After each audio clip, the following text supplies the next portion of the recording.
Chapter 2 is entitled, The Chosen People. For more than 1,000 years, the Jewish people had waited the Savior's coming.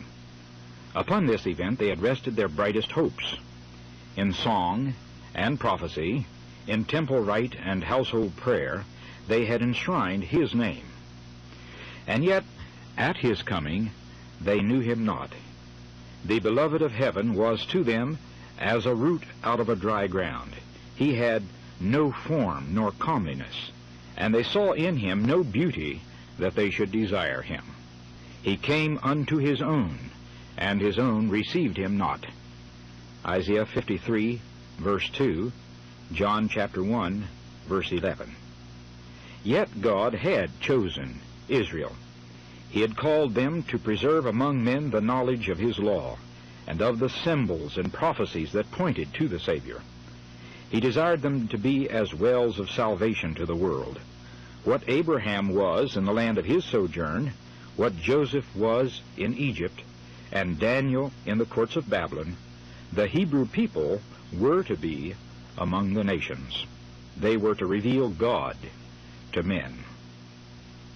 In the call of Abraham, the Lord had said, I will bless thee, and thou shalt be a blessing, and in thee shall all families of the earth be blessed. Genesis chapter 12, verses 2 and 3. The same teaching was repeated through the prophets. Even after Israel had been wasted by war and captivity, the promise was theirs, the remnant of Jacob shall be in the midst of many people as a dew from the Lord, as the showers upon the grass, that tarried not for man, nor waited for the sons of men. Micah chapter 5, verse 7. Concerning the temple at Jerusalem, the Lord declared through Isaiah, Mine house shall be called an house of prayer for all peoples. Isaiah chapter 56, verse 7, Revised Version. But the Israelites fixed their hopes upon worldly greatness. From the time of their entrance to the land of Canaan, they departed from the commandments of God and followed the ways of the heathen. It was in vain that God sent them warning by His prophets. In vain they suffered the chastisement of heathen oppression. Every reformation was followed by deeper apostasy. Had Israel been true to God, He could have accomplished His purpose through their honor and exaltation. If they had walked in the ways of obedience, He would have made them high above all nations which He hath made, in praise, and in name, and in honor. All people of the earth, said Moses, shall see that thou art called by the name of the Lord, and they shall be afraid of thee. The nations which shall hear all these statutes shall say, Surely this great nation is a wise and understanding people. Deuteronomy chapter 26, verse 19, Deuteronomy chapter 28, verse 10, and Deuteronomy chapter 4, verse 6. But because of their unfaithfulness, God's purpose could be wrought out only through continued adversity and humiliation. They were brought into subjection to Babylon and scattered through the lands of the heathen. In affliction, many renewed their faithfulness to His covenant. While they hung their harps upon the willows and mourned for the holy temple that was laid waste, the light of truth shone out through them, and a knowledge of God was spread among the nations. The heathen systems of sacrifice were a perversion of the system that God had appointed, and many a sincere observer of heathen rites learned from the Hebrews the meaning of the service divinely ordained, and in faith grasped the promise of a Redeemer. Many of the exiles suffered persecution. Not a few lost their lives because of their refusal to disregard the Sabbath and to observe the heathen festivals. As idolaters were roused to crush out the truth, the Lord brought His servants face to face with kings and rulers, that they and their people might receive the light. Time after time, the greatest monarchs were led to proclaim the supremacy of the God whom their Hebrew captives worshipped. By the Babylonian captivity, the Israelites were effectually cured of the worship of graven images. During the centuries that followed, they suffered from the oppression of heathen foes, until the conviction became fixed that their prosperity depended upon their obedience to the law of God. But with too many of the people, obedience was not prompted by love. The motive was selfish. They rendered outward service to God as the means of attaining to national greatness. They did not become the light of the world, but shut themselves away from the world in order to escape temptation to idolatry. In the instruction given through Moses, God had placed restrictions upon their association with idolaters, but this teaching had been misinterpreted. It was intended to prevent them from conforming to the practices of the heathen, but it was used to build up a wall of separation between Israel and all other nations. The Jews looked upon Jerusalem as their heaven, and they were actually jealous lest the Lord should show mercy to the Gentiles. After the return from Babylon, much attention was given to religious instruction.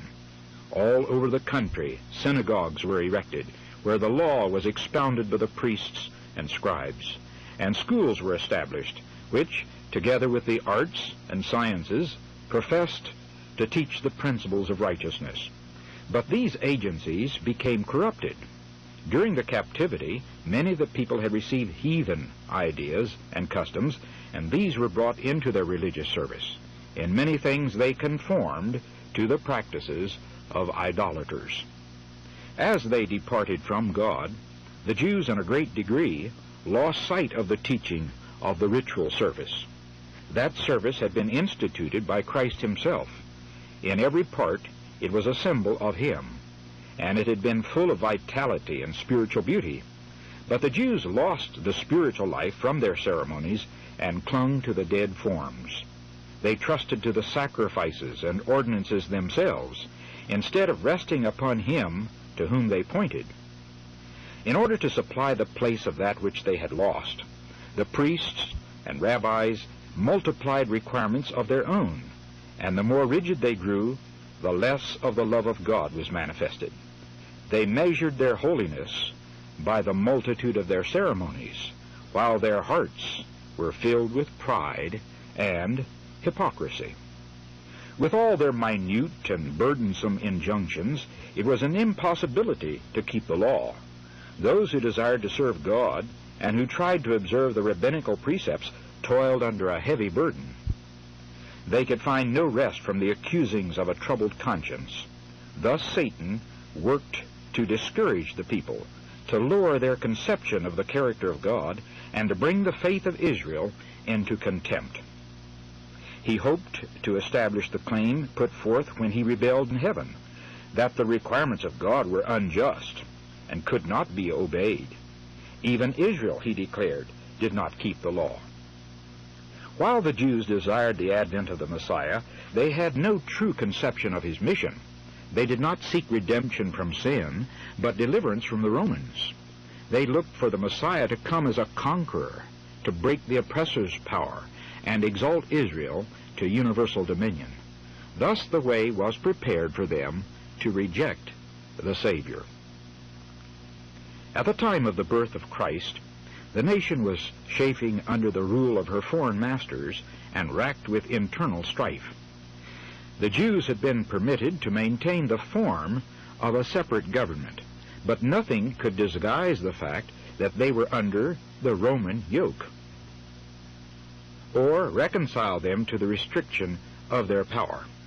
The Romans claimed the right of appointing and removing the high priest, and the office was often secured by fraud, bribery, and even murder.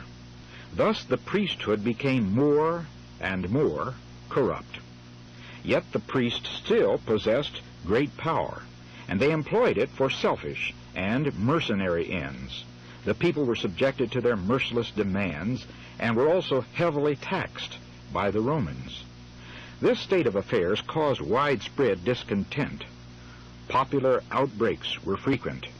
Greed and violence, distrust and spiritual apathy were eating out the very heart of the nation. Hatred of the Romans and national and spiritual pride led the Jews still to adhere rigorously to their forms of worship. The priests tried to maintain a reputation for sanctity by scrupulous attention to the ceremonies of religion. The people in their darkness and oppression, and the rulers thirsting for power, longed for the coming of one who would vanquish their enemies and restore the kingdom to Israel. They had studied the prophecies, but without spiritual insight. Thus, they overlooked those scriptures that point to the humiliation of Christ's first advent and misapplied those that speak of the glory of his second coming. Pride obscured their vision. They interpreted prophecy in accordance with their selfish desires.